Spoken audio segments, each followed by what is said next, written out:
India के पाकिस्तान, बांग्लादेश और चीन के साथ ताल्लुकात को ख़राब करने में इंडियन मीडिया का मेन रोल रहा है। पाकिस्तान के खिलाफ प्रोपेगेंडा वैसे तो बहुत ज़्यादा लगा रहता है इंडियन न्यूज़ चैनल्स पर, लेकिन हालिया कुछ सालों में यह भी नोट किया गया है कि बांग्लादेश के खिलाफ भी भरपूर नफरत अंगेज कंटेंट इंडियन मीडिया की जीनत बना रहा है, जहां टीआरपी के चक्कर में इंडियन जर्नलिस्ट अखलाकियात की सारी हदें पार करते हुए नजर आते हैं। गुज़िश्ता साल अप्रैल के बाद इंडियन मीडिया ने चीन को भी बहुत ज्यादा आड़े हाथों ले रखा है और मुसलसल चीन के खिलाफ प्रोपेगेंडा को जारी रखे हुए हैं।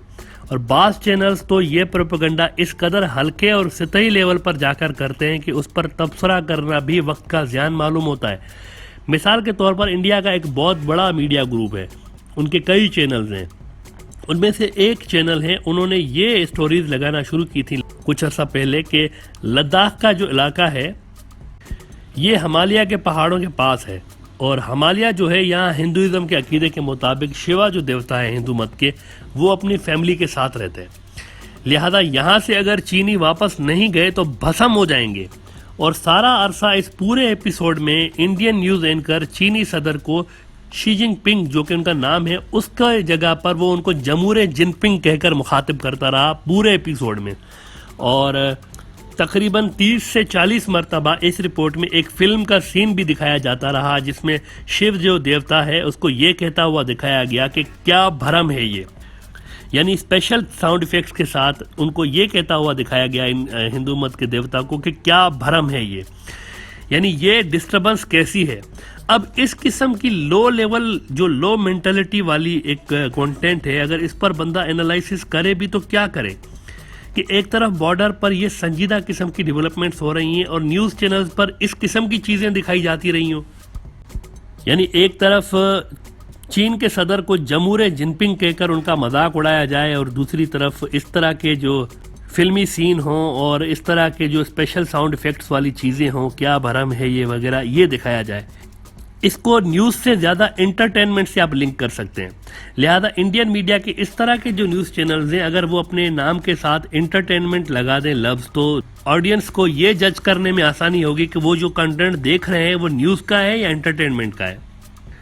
देखिए, हम पहले भी बता चुके हैं कि ये जो कैलाश मानसरोवर की हिंदू यात्रा हुआ करती है, ये नेपाल का जो इलाका लिपू लेक और काला पानी, यहाँ से गुजरकर हिमालय के दामन में वाक़ एक मानसरोवर झील पर आकर ख़त्म होती है और वो चीन का एरिया है। कैलाश मानसरोवर की ये जो यात्रा है, इसको करने के लिए चीन का वीज़ा रिक्वायर्ड होता है और अब लास्ट ईयर से ये यात्रा नहीं हो रही और इसकी वजह यह है कि चीन ने वीज़ाज देना बंद कर दिए हैं और कुछ नहीं कह सकते कि अगले 2 साल ये यात्रा बंद रहेगी या 4 साल बंद रहेगी या 10 साल बंद रहेगी, कुछ नहीं कह सकते। ऊपर से ये जो यात्रा वाला एरिया है, स्पेशली ये जो मानसरोवर झील और इसके इर्द गिर्द अब ये जो इलाका है, इस पर चीन की फौज की जानिब से मिलिट्री बेसिस कायम हो चुके हैं और वहाँ पर स्ट्रक्चर्स परमानेंट कायम हो चुके हैं।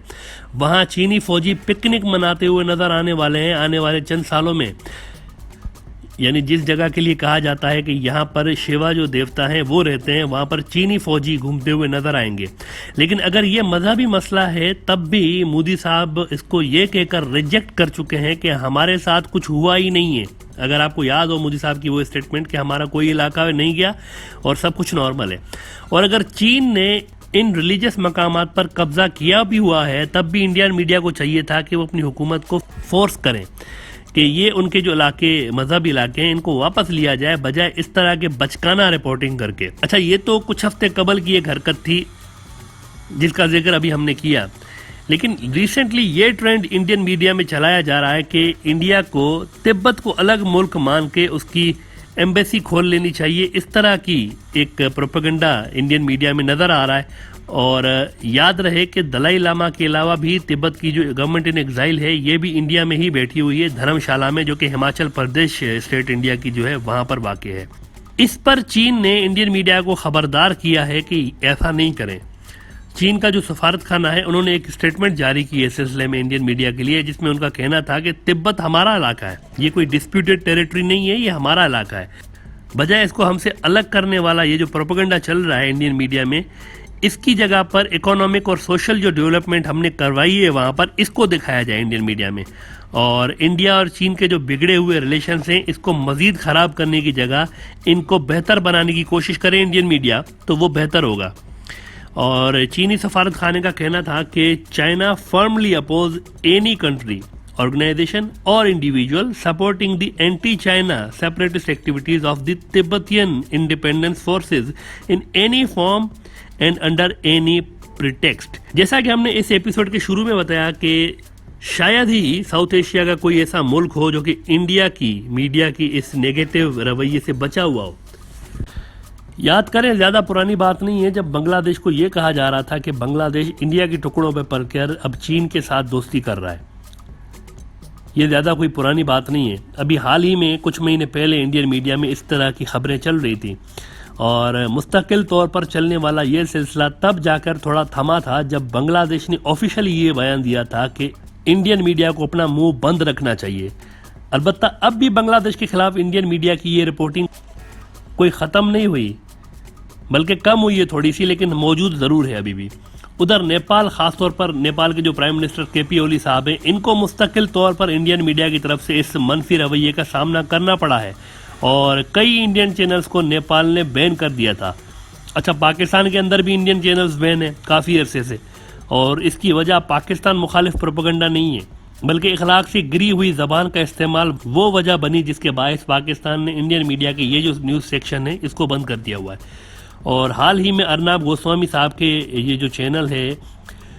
इस पर यूके ने 20,000 पाउंड का जुर्माना भी आयद किया हुआ है, क्योंकि उनके प्रोग्राम में पाकिस्तान के लोगों के लिए गलत ज़बान इस्तेमाल की गई थी।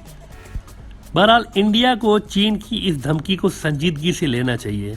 इसकी वजह तारीखी है। देखिए, 1959 में भी चीन इसी तरीके से इंडिया को मुसलसल वार्निंग देता रहा कि आप तिब्बत से दूर रहें, तिब्बत से दूर रहें, लेकिन इंडिया की जानिब से मुसलसल चीन के साथ रिलेशंस बिगाड़े रखे इंडिया ने।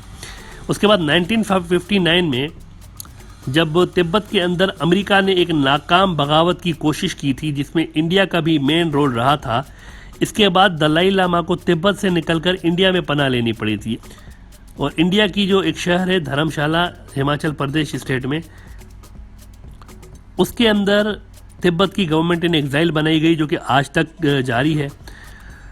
अमेरिका और इंडिया की जानिब से ये सारा खेल खेला गया, लेकिन इसके 3 साल के बाद ये हुआ, 1959 में ये वाक़या हुआ, और 3 साल के बाद जंग छिड़ गई थी इंडिया और चीन की, यानी 1962 की जंग। और उस जंग में इंडिया को फिर अपना बड़ा इलाका खोना पड़ा था। लिहाजा चीन की इन बातों को या इन वार्निंग्स को संजीदगी से देखना चाहिए इंडिया को, और कोशिश करनी चाहिए कि मामला दोबारा 1962 जैसे ना होने पाए। क्योंकि मिलिट्री एतबार से भी देखें अगर, या फिर आप इकोनॉमिकली भी देखें, तो चाइना इंडिया से कहीं ज़्यादा सुपीरियर है इस वक्त, और हर तरह से उनकी टेक्नोलॉजी भी सुपीरियर है, बल्कि वो अमेरिका से कम्पीट कर रहे हैं हर चीज़ में।